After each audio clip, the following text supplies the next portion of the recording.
आज हम लोग क्लास 10 साइंस का सैम्पल पेपर करने जा रहे हैं। सेक्शन ई पार्ट उसका आज हम लोग कवर करेंगे। सेक्शन ई में आप देखोगे कि क्वेश्चन नंबर 37 से 39 number question case study based question होगा, जिसमें कि 2 to 3 शॉर्ट और सब पार्ट्स होंगे। इसमें इंटरनल चॉइस भी दिया होगा, जिसमें कि आपको चॉइस में से कोई एक पार्ट करना होता है, राइट। तो क्वेश्चन नंबर 37 हम लोग देखते हैं पहले क्या कह रहे हैं। Two students decided to investigate the effect of water and air on iron. Iron के ऊपर वाटर और एयर का इफेक्ट देखना है। Under identical experimental condition, they measured the mass of each object before placing it partially immersed in 10 ml of water. After a few days, the object were removed. वो object को निकाल लिया जाता है। तो क्या क्या ऑब्जेक्ट है?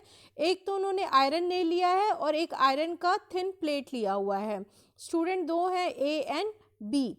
तो इसमें फिर कह रहा है कि ये एक टेबल शो किया गया है और इसमें इनिशियली नेल का कितना मास था और थिन प्लेट का कितना मास था वो रीडिंग दी गई है, 3 gram and 6 gram. And mass of the coated object in ग्राम।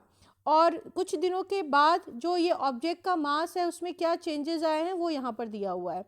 तो आपका क्या ऑब्जर्वेशन है कि यहाँ पर 3 ग्राम है और ये 3.15 ग्राम है, राइट। इसी तरह बी स्टूडेंट ने 6 ग्राम का थिन प्लेट लिया था और अब वो 6.33 ग्राम का उसका वेट हो गया है, राइट।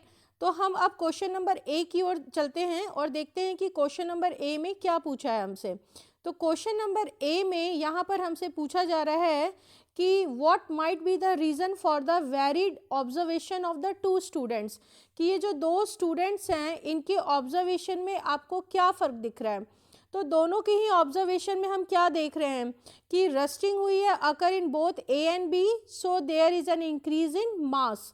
दोनों के मास इंक्रीज हुआ है, राइट। लेकिन हम ये भी देख रहे हैं कि थिन प्लेट का मास ज़्यादा इंक्रीज हुआ है। तो उसका रीज़न क्या है? उसका रीज़न है कि थिन प्लेट का सरफेस एरिया ज़्यादा होगा आयरन नेल के कंपेयर में, इसलिए थिन प्लेट पे रस्टिंग ज़्यादा हुई है। तो rate of rusting on thin plate is more than iron nail, right. तो ये ए का करेक्ट आंसर होगा। Now question number B, in another setup the students coated iron nail with zinc metal and noted that iron nail coated with zinc prevents rusting.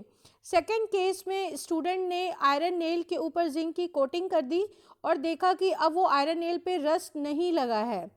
Even they also observe that कि zinc initially act as a physical barrier की जैसा काम कर रहा है, but an extra advantage of using zinc is that it continues to prevent rusting even if the layer of zinc is damaged.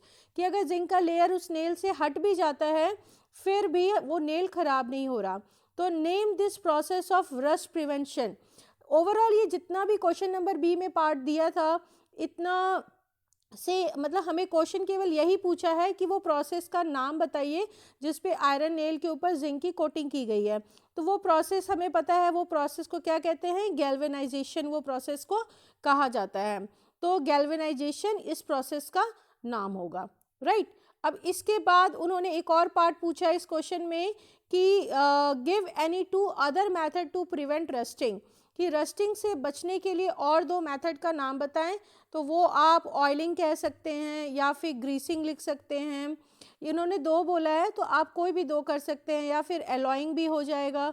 Alloying में भी हम देखते हैं कि इसी तरह का होता है जिसमें कि आयरन नेल्स को मतलब कि आयरन के आर्टिकल को प्रिवेंट किया जा सकता है, ठीक है। यहाँ पर ऑप्शन भी दिया हुआ है बी पार्ट का, आप बी ऊपर वाला कर सकते हो या फिर बी के लिए एक ऑप्शनल क्वेश्चन भी है कि in which of the following application of iron rusting will occur most, support your answer with valid reason. ये आपको चार यहाँ पर दिया हुआ है ऑप्शन। ए में है iron bucket electroplated with zinc, तो जिंक की कोटिंग की हुई है तो इसमें तो रस्ट नहीं लग सकता। फिर सेकेंड है electricity cable having iron wire covered with aluminium.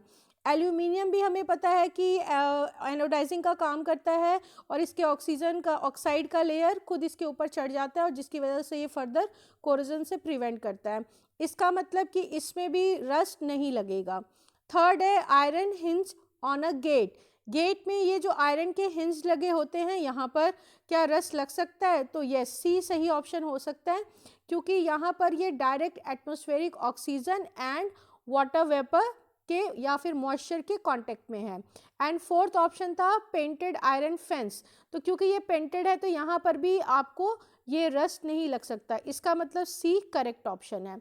तो आप सी करेक्ट ऑप्शन लिख दोगे और साथ में रीज़न लिख दोगे कि because iron is in direct contact with atmospheric oxygen and moisture, right. Now question number 38 में हमें दिया हुआ है कि Pooja has a green eyes while her parents and brother have black eyes. Pooja's husband Ravi has black eye, right. तो पूजा का तो green आई है लेकिन उसके हस्बैंड का ब्लैक आई है, और पूजा के पेरेंट्स एंड जो ब्रदर है उनका भी ब्लैक आई है।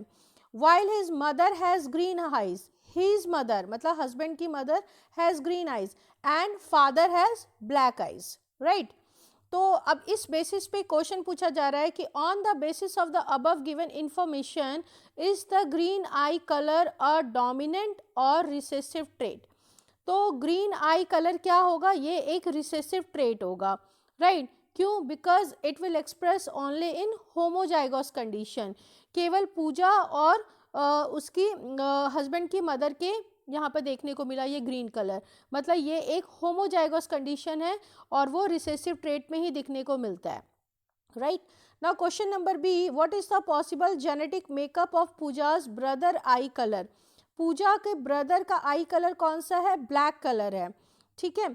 तो ब्लैक कलर में हो सकता है कि ये होमोजाइगोस मतलब कि दोनों ही ब्लैक हो, या फिर हो सकता है कि एक ब्लैक और एक ग्रीन है, क्योंकि पूजा का होमोजाइगोस है, रिसेसिव ट्रेट है। तो अगर मैं स्मॉल बी भी लिख देती हूँ तो उसके ब्रदर का बी कैपिटल बी भी हो सकता है and capital B small B भी हो सकता है। तो ये हमारा जेनेटिक मेकअप देखने को मिल सकता है उसके ब्रदर में, right.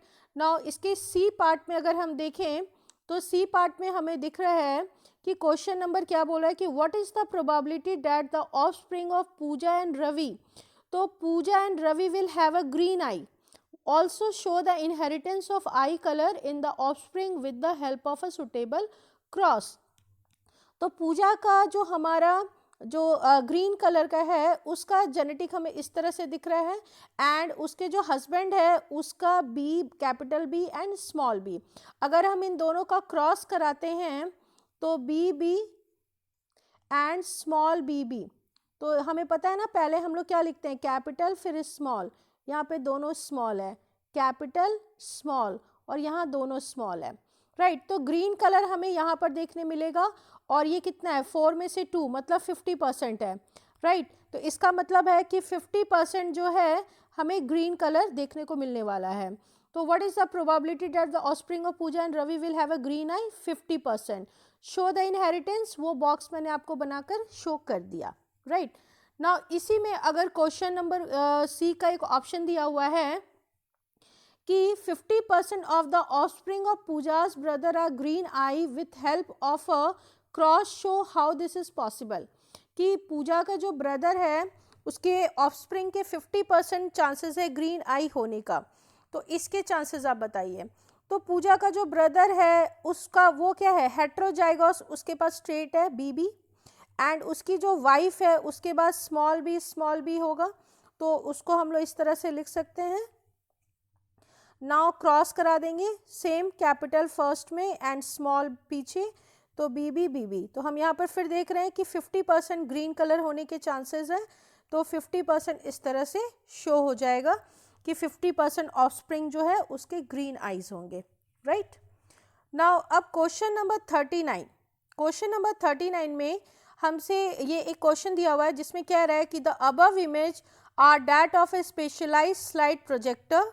Slides are small transparent mounted in a sturdy frame ideally suited to magnification and projection. एक प्रोजेक्टर दिया हुआ है और उसमें स्लाइड्स लगाए जा रहे हैं इस तरह से जैसे आपको ये डायग्राम में दिख रहा है, right. Since they have a very high resolution and a high image quality, there is a tray where the slides are to be put into a particular orientation so that the viewers can see the enlarged erect image of the transparent slide. This means that the slide will have to be inserted upside down in the projector tray. To show her student the image of the insect that she investigated in the lab, Mrs. Iyer brought a slide projector. Her slide projector produced a 500 times enlarged and inverted image of a slide on a screen 10 metre away. तो overall हमें यहाँ पर ही सारा information मिला कि एक projector है, उसमें स्लाइड्स डाला जा रहा है और जो स्लाइड्स है उससे हमें 500 टाइम्स बड़ा इमेज मिलेगा और जो इमेज मिलेगा वो इन्वर्टेड होगा. इन्वर्टेड इमेज हमेशा रियल होता है, मतलब ये रियल एंड इन्वर्टेड इमेज मिलने वाला है हमें और of a slide on a screen 10 metre away. Right now अब इसका हम क्वेश्चन देख लेते हैं कि इसमें क्वेश्चन में क्या पूछ रहा है.